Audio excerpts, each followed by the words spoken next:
നമുക്കിന്ന് നമ്മുടെ കണ്ണിൻ്റെ ബ്ലൈൻഡ് സ്പോട്ട് ഒന്ന് കണ്ടുപിടിക്കാം. അതിനായിട്ട് നിങ്ങളിപ്പോൾ ഈ സ്ക്രീനിൽ കാണുന്ന ഈ ഒരു ഇമേജിലേക്ക് നോക്കുക. നിങ്ങളുടെ ഫോണ് 1 ആം ഡിസ്റ്റൻസിൽ ഒരു കൈയകലത്തിലേക്ക് വിട്ടുപിടിക്കുക. എന്നിട്ട് റൈറ്റ് ഐ ക്ലോസ് ചെയ്തിട്ട് ലെഫ്റ്റ് ഐ കൊണ്ട് സ്ക്രീനിൽ കാണുന്ന പ്ലസ് സിമ്പലിലേക്ക് ഫോക്കസ് ചെയ്ത് നോക്കുക. പതിയെ ഫോണ് കണ്ണിൻ്റെ അടുത്തേക്ക് കൊണ്ടുവരിക. കുറച്ച് അടുത്തേക്ക് വരുമ്പോൾ സൈഡിലെ ഡോട്ട് അവിടുന്ന് ഡിസപ്പിയർ ആവുന്നതായിട്ട് നിങ്ങൾക്ക് ഫീൽ ചെയ്യും. അതാണ് നമ്മുടെ കണ്ണിലെ ബ്ലൈൻഡ് സ്പോട്ട്.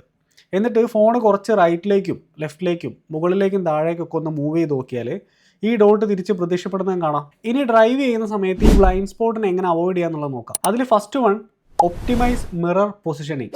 നമ്മളുടെ സൈഡ് വ്യൂ മിററിൻ്റെയും റിയർ വ്യൂ മിററിൻ്റെയും അഡ്ജസ്റ്റ്മെൻറ്റ്. നമ്മൾ വാഹനത്തിൽ കയറിയിരുന്ന് നമ്മുടെ സീറ്റ് അഡ്ജസ്റ്റ്മെൻറ്റും സ്റ്റിയറിംഗ് അഡ്ജസ്റ്റ്മെൻറ്റും ചെയ്ത് കഴിഞ്ഞാൽ നെക്സ്റ്റ് ചെയ്യേണ്ടത് മിററുകളുടെ അഡ്ജസ്റ്റ്മെൻ്റ് ആണ്.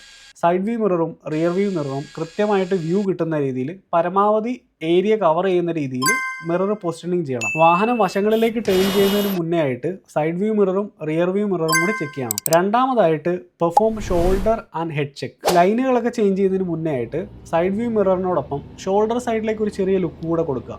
ഇങ്ങനെ വരുന്ന സമയത്ത് ബ്ലൈൻഡ് സ്പോട്ട് റീലൊക്കേറ്റ് ആവുകയും ബ്ലൈൻഡ് സ്പോട്ടിൽ ഏതെങ്കിലും വാഹനങ്ങൾ ഉണ്ടെങ്കിൽ അതിനെ നമുക്ക് ഐഡന്റിഫൈ ചെയ്യാനും പറ്റും. മൂന്നാമത്തേത് ഒരു കമ്പൈൻ ടെക്നിക്കാണ് സ്മോഗ് ഓർ സ്മിത്ത് ടെക്നിക്ക് എന്ന് പറയും. ഈ ടെക്നിക്കിൽ എസ് മീൻ ചെയ്യുന്നത് സിഗ്നൽ ചെക്ക് ചെയ്യുക, എം മീൻ ചെയ്യുന്നത് മിറർ ചെക്ക് ചെയ്യുക, ഒ മീൻ ചെയ്യുന്നത് ഓവർ ദ ഷോൾഡർ സൈഡിലേക്കുള്ള view, and last one G എന്ന് പറഞ്ഞു കഴിഞ്ഞാൽ go only if everything is clear.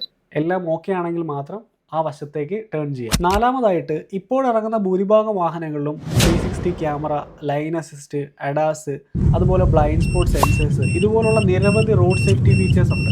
So ഇതിനെയൊക്കെ യൂസ് ചെയ്യുക. അവസാനമായിട്ട് എപ്പോഴും മുന്നിൽ പോകുന്ന വാഹനമായിട്ട് ഒരു സേഫ് ഡിസ്റ്റൻസ് കീപ്പ് ചെയ്യുക. ഡ്രൈവ് ചെയ്യുന്ന സമയത്ത് എപ്പോഴും എതിരെ വരുന്ന വാഹനത്തിനെയും കാൽനട യാത്രക്കാരെയും കൂടി കൺസിഡർ ചെയ്യുക. തിരക്ക് കൂടി സ്പീഡൊക്കെ കൂട്ടാൻ തോന്നുമ്പോൾ ഹോസ്പിറ്റലിൽ അഡ്മിറ്റായി കിടക്കുന്ന ആ ഒരു സിറ്റുവേഷൻ ഒന്ന് ഇമാജിൻ ചെയ്ത് കഴിഞ്ഞാൽ സ്പീഡൊക്കെ ഓട്ടോമാറ്റിക്കലി കുറഞ്ഞോളൂ. അപകടം പറ്റി ആസ്പത്രി കിടക്കുമ്പോഴല്ല ചെറ്റവർത്താനം പറയല്. Okay, by.